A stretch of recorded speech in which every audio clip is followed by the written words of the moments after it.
Welcome to Mindful with Minaa, where we explore how mindfulness can enhance your relationships and well-being. I'm your host, Minaa B, a licensed social worker, mental health educator, and author. Through insightful discussions, I will guide you towards self-awareness and self-efficacy, empowering you to effectively manage your relationships, reduce burnout, and be more present with yourself. So let's jump into today's episode. What's up, Mindful community? Welcome back to another episode of Mindful with Minaa. Before I jump into today's episode, this is a moment where I'm going to ask you to please do me a favor and rate this podcast if you enjoy listening to it. Please make sure wherever you listen to your podcast, whether it's on Apple, Spotify, Amazon, wherever it is, leaving a rating helps me thrive in the podcast space, and I want to continue bringing you amazing episodes. So please do me that favor and leave a review. The next thing I want to share with you is the holidays are approaching, which is what we're going to be talking about within the next few weeks. And I want to share that my book has been on sale on Amazon for quite a few weeks now. So make sure you head to Amazon and order a copy of my book, Owning Our Struggles. And the core premise of the book is how to heal from trauma through community care. This is an amazing book for people in your life who you feel like really need tools around building community. They need tools on how to navigate their own mental health journey. It's a great book for people who may be considering therapy, but they're just not there yet, because I'm a firm believer that we all don't need to go to therapy to heal. Even though therapy can be beneficial, there are a plethora of resources out there to do your own mental health healing work. And my book, Owning Our Struggles, is one of them. So thank you so much for all of your support. And I'm ready to jump into today's episode. So this one is going to be something that I think a lot of you are going to appreciate, because we are going to be talking about dysfunctional families. It's probably a term you hear and see thrown all over social media, what it means to come from a dysfunctional family or a toxic family. And I'm going to break down what dysfunction is, because we talk about it so much and we may believe that we came from a dysfunctional family and we don't really know what dysfunction is. And so I'm going to do this work here of giving you some insights on what I perceive as a dysfunctional family, different forms of harm that are perpetuated in dysfunctional families, and what you can be doing to break the cycle. So the first thing that's important to remember is that families are the first place where we learn about relationships, trust, communication, and boundaries, and many other things. But when those foundations are built on dysfunction, it can lead to deep-seated issues that we often carry into adulthood. So let me take a moment to define what I mean by dysfunctional. A dysfunctional family is one where conflict, neglect, or abuse, whether emotional, psychological, or physical, hinders family members' ability to grow and support one another in a healthy way. And it also impacts family cohesion, where family members struggle to bond and create a nurturing environment with one another. This doesn't necessarily mean that everyone in the family system is bad, but it does mean that the family system as a whole is operating in a way that harms the emotional well-being of other family members. Now, here's the core thing that you must remember. Many of these dysfunctional behaviors are passed down from generation to generation, which is what we call intergenerational trauma. And that is when one generation doesn't address their issues, those same patterns often get passed along to the next. Now, the good news is that you can be a cycle breaker. You can be the person who says, I am not going to continue these patterns moving forward because I did not like them. They did not make me feel good. They brought me trauma, pain, and heartache. And I want to make sure that I do something differently, not just for my children, but also for myself. So before I get into tools that you can utilize to break the cycles of trauma, I want to help you understand common dysfunctional family behaviors. And I'm curious to know if any of these you can relate to. So the first one is sweeping things under the rug. One of the most common patterns in dysfunctional families is avoiding conflict by pretending it doesn't exist. This is what we mean when we say families sweep things under the rug. Instead of addressing issues, whether it's a fight, a betrayal, or even a traumatic event, family members might ignore it, hoping it will disappear on its own. The problem with this behavior is that unresolved issues don't just go away, they build up, and they often lead to resentment. They often lead to passive aggressive behaviors and emotional disconnection. This is how some families end up living as fragmented systems where people are not getting along because there are grudges, there's resentment, and people are engaging in these passive aggressive behaviors because there's pain underneath all of those actions that you see them engaging in. So imagine a wound that never heals properly. If you just cover it up without treating it, it gets worse over time. The same is true for emotional wounds. When we sweep things under the rug, what we're saying is, even though that this is an issue, we do not have the emotional maturity or the emotional intelligence or the communicative skills to engage in conflict resolution. So we're just going to pretend it doesn't exist. And that is a recipe for failure. And that is how families tend to break apart over time. Another very common dysfunctional pattern that happens is discouraging friendships or outside relationships. I cannot tell you the amount of times I worked with clients who would share with me the messages that their parents told them about having friends. And those messages were often negative.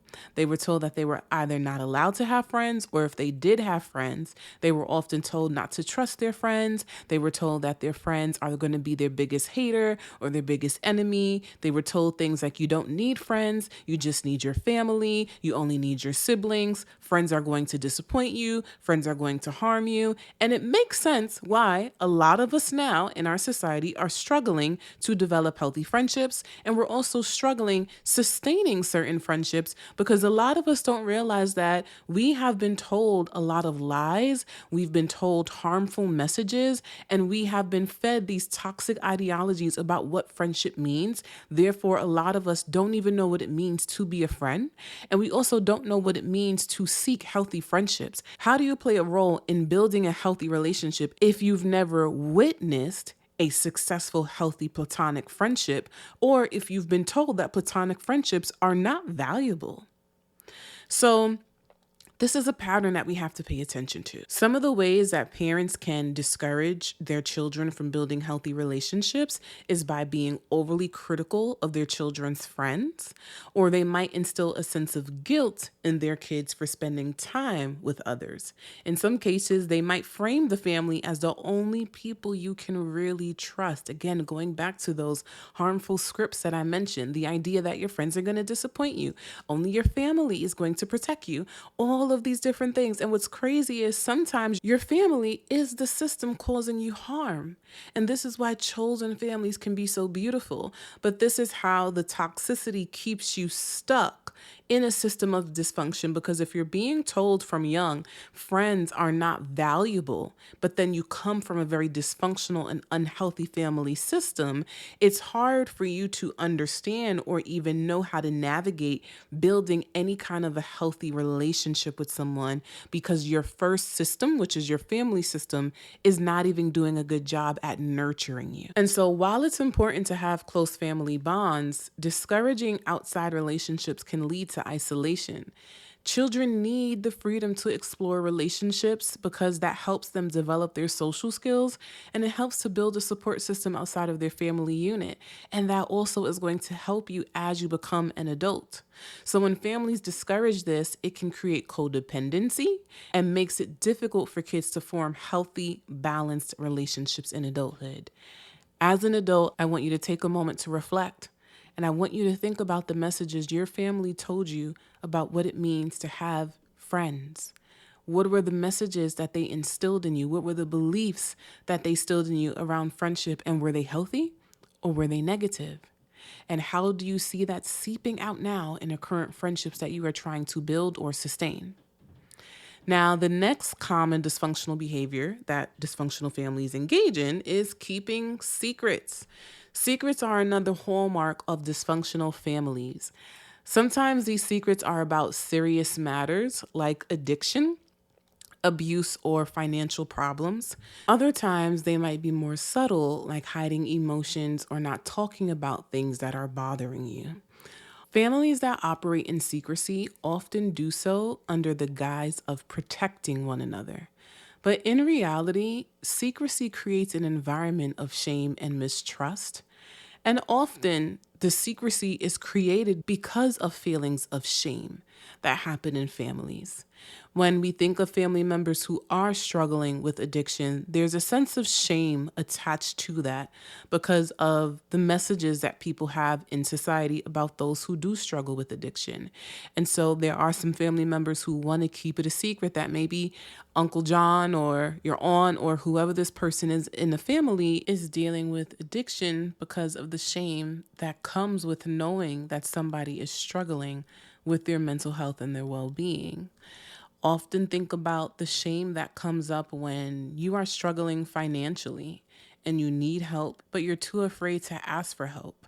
You're told that you're supposed to be able to take care of yourself financially. So when you're struggling, again, it brings up deep shame that keeps the family in this negative cycle. So when you're constantly told not to talk about things, you learn that certain emotions or experiences are too bad to discuss, which leads to repression and internalized shame. And this is how we have a lot of people who struggle with things like high functioning anxiety or high functioning depression because the shame that is attached to the issues that you're having keeps you in this state of self sufficiency and hyper independence. So, if you, again, using financial problems as an example, if you are struggling financially, you're going to work and you're going to work and you're going to work because you feel too much shame to ask someone, hey, I might need to borrow some money. Or the holidays are approaching and you're too ashamed to say, I can't participate and buy people gifts this year. So, as a way of managing that shame, you literally dig yourself into the ground by overdoing, overproducing, overfunctioning because you have been taught that certain things are bad and certain emotions are bad and certain experiences are bad. And as a result of that, you in many ways start to feel like a bad person because that is what shame is. Guilt means I did something bad, where shame means I am bad. And the more we keep secrets in our family, the more that internalized shame is going to eat us up from the inside out.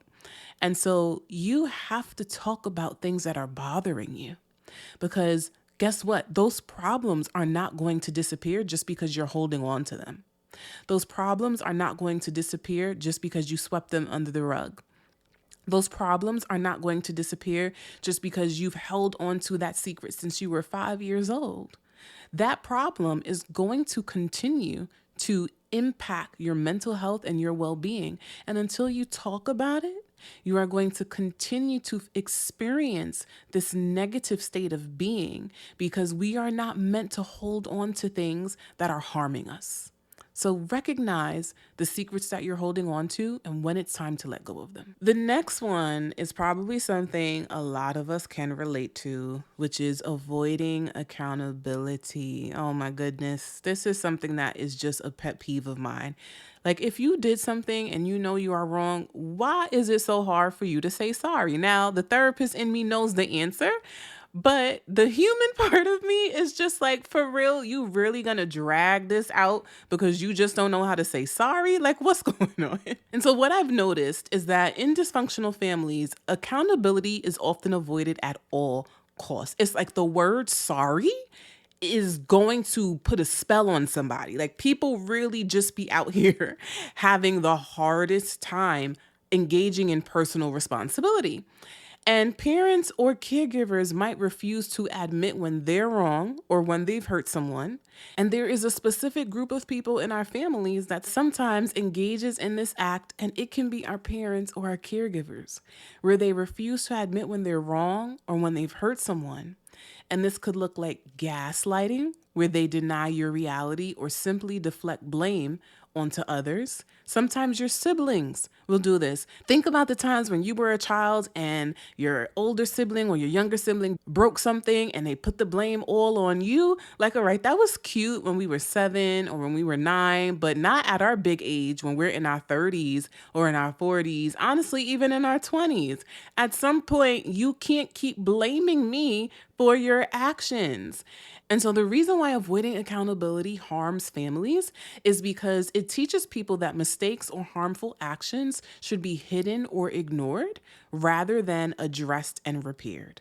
This stunts emotional growth and leads to a lack of responsibility in relationships.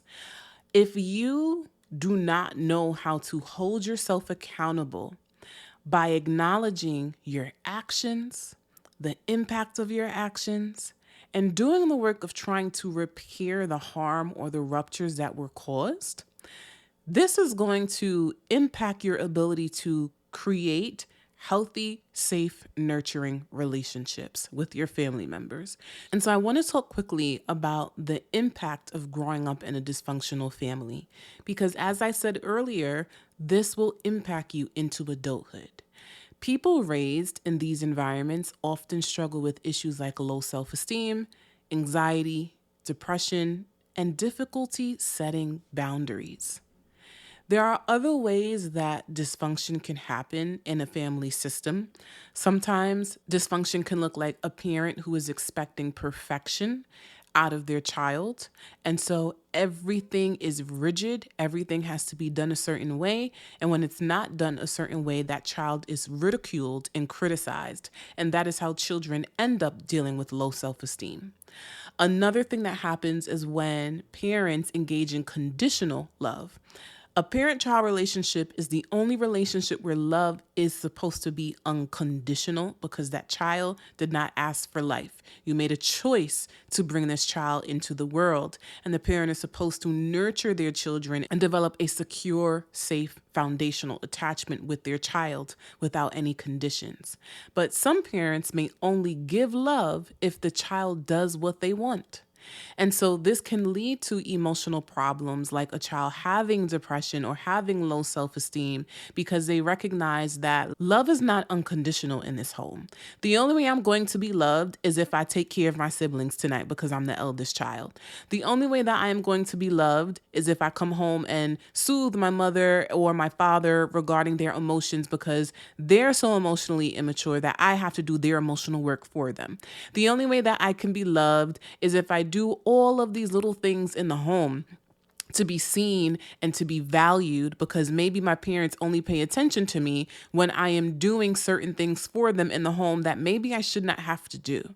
Another thing that happens is if you grow up in a home where, as I shared earlier, there's a lot of secret keeping, people do not know how to deal with conflict, you may also find yourself experiencing a lot of people-pleasing behaviors, and you also may not know how to communicate yourself when conflict arises because you were taught from young that when conflict happens, we just pretend it doesn't exist. And so when you are in relationships with people who want to address issues, you might find yourself shutting down. Your nervous system might go into a state of freeze because you have no idea how to handle this interaction. It's foreign to you. And so now here you are in a platonic friendship or even in a romantic relationship and conflict has arisen and you literally have no skills on how to deal with the conflict at hand because your way of dealing with hard things is to pretend that those hard things don't exist. So you see how those dysfunctional patterns can now impact not just your family lineage that you keep going, it also impacts your relationships. Studies have shown that unresolved family conflict can have long-term mental health consequences. According to research published in the Journal of Family Psychology, adults who grew up in highly conflictual families are at a higher risk of developing chronic stress and mental health disorders. And it makes sense. If you were taught to suppress your emotions, keep secrets, or avoid conflict, You might find yourself carrying those patterns into your adult relationships. You may avoid confrontation out of fear. You will struggle to express your needs. You might even find yourself in unhealthy relationships that mirror the dynamics you experienced growing up. And so I want you to know that it's possible for you to learn how to do things differently in your family. It is possible for you to be the first person to say, you know what? I'm going to deal with this conflict. I'm going to speak up and address the harm. I'm going to stop this cycle of toxicity, and I'm going to engage in healthier patterns. So, I'm going to share with you some strategies that you can be doing to break cycles of trauma and to break cycles of dysfunction within your family system.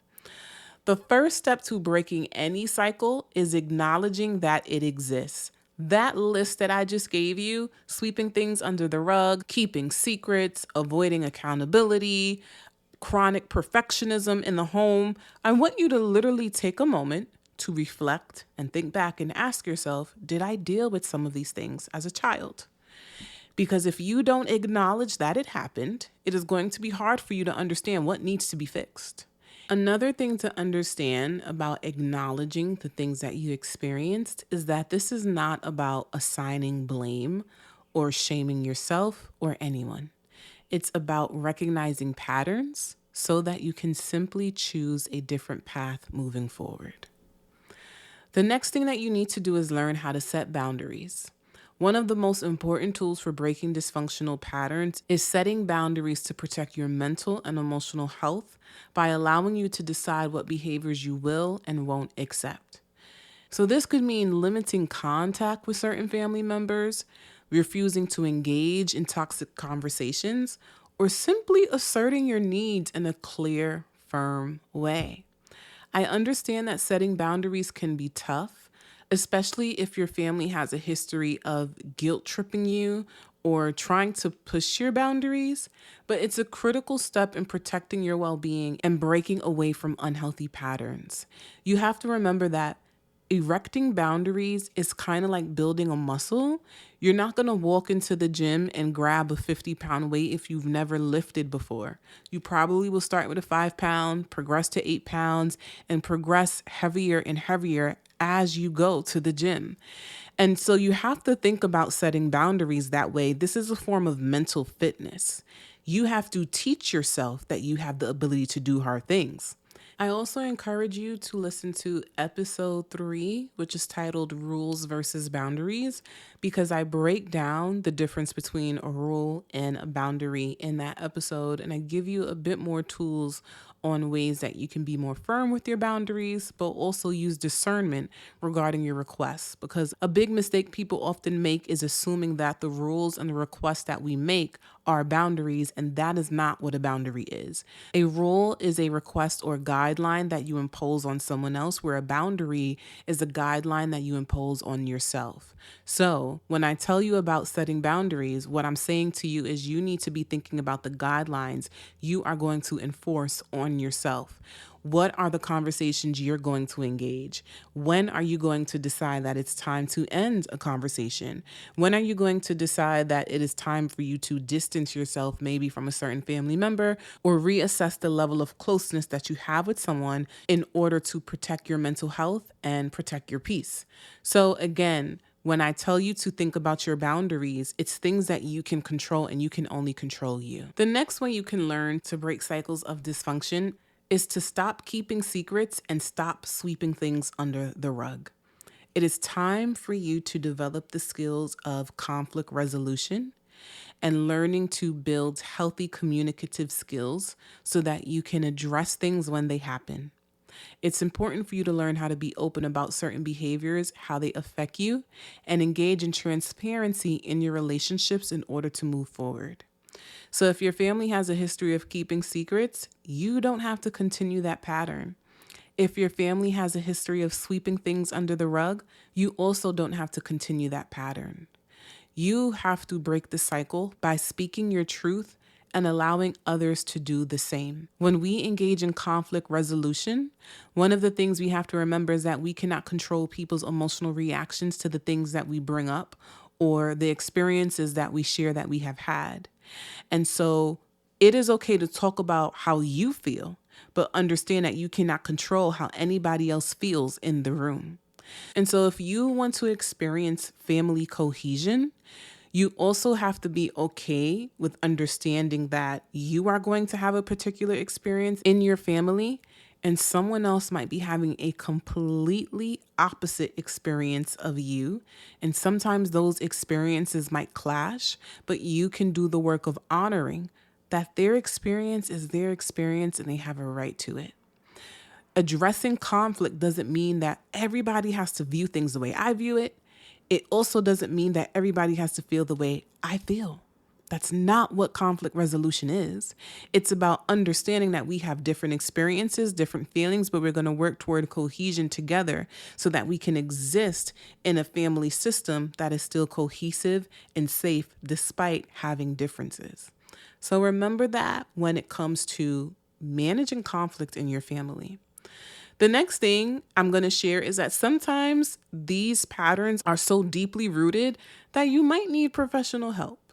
Therapy can provide a safe space for you to explore your family dynamics, understand how they've affected you, and teach you healthier ways of relating to others. Family therapy in particular can be beneficial for addressing issues collectively, but individual therapy can also give you the tools to heal on your own terms. So don't be that person who is saying to yourself, I want to address issues that I'm having with my mother, but my mom is refusing to go to family therapy, so I guess I can't deal with those issues on my own. That is not true. Sometimes you are the person who just needs to go do therapy alone, and you will find yourself engaging in so much healing, even if your other families refuse to join. So don't wait on other people before you start your healing process. The last thing I want to share is that cultivating healthy relationships is a part of healing. If you grew up in a dysfunctional family, building healthy relationships might feel foreign to you, but it's one of the most powerful ways that you can break the cycle. I encourage you to surround yourself with people who respect your boundaries, validate your feelings, and encourage you to grow. I also encourage you to make a list of values that you have and make sure that you're aligning yourself with people who also have similar belief systems and similar values that you have. Because again, when you grow up in a dysfunctional family, sometimes we can mirror that dysfunction in our romantic relationships and in our platonic relationships. And so you want to do the work of acknowledging and engaging in self-awareness to be able to pinpoint the toxic patterns that you grew up with and replace them with healthier, more nurturing dynamics. And so here's my final thoughts. I want you to understand that even though dysfunctional family patterns are tough to break, they're not impossible to overcome. It starts with awareness, boundaries, and most importantly, the willingness to heal and to do something differently. Whether your family chooses to join you on this journey or not, you have the power to take control of your mental health and your future. Your healing is not dependent on the actions your family takes. Your healing is dependent on the actions you take. So I hope today's episode has given you some insight into common dysfunctional family dynamics and, more importantly, how to break free from them. Remember that healing isn't linear and it's not easy, but it is possible and you deserve it. Now, before I wrap, I do want to share that enrollment for my wellness coaching program is open. And so if you are someone who resonated with today's episode, you are struggling to erect boundaries, you struggle with people-pleasing tendencies because of experiences you had in childhood, you come from a dysfunctional family, and you really want to do the work of learning how to repair family ruptures, but you also want to learn how to do the work of building healthy romantic and platonic relationships, my coaching program is for you. So please check out the description box. The information that you need to enroll is there. And if you have any questions, feel free to email me at hello@minab.com. So thank you so much for tuning into today's episode. As usual, please go ahead and rate this podcast wherever it is that you're listening from. Also, if you're listening on Spotify, I would love for you to comment and let me know, what are you doing to break cycles of dysfunction in your own family? Please go ahead and share this podcast podcast with a friend or anyone that you know who could benefit from it. And most importantly, make sure you subscribe to my newsletter, Mindful with Minaa, for more updates in your inbox. Take care of yourself. Until next time.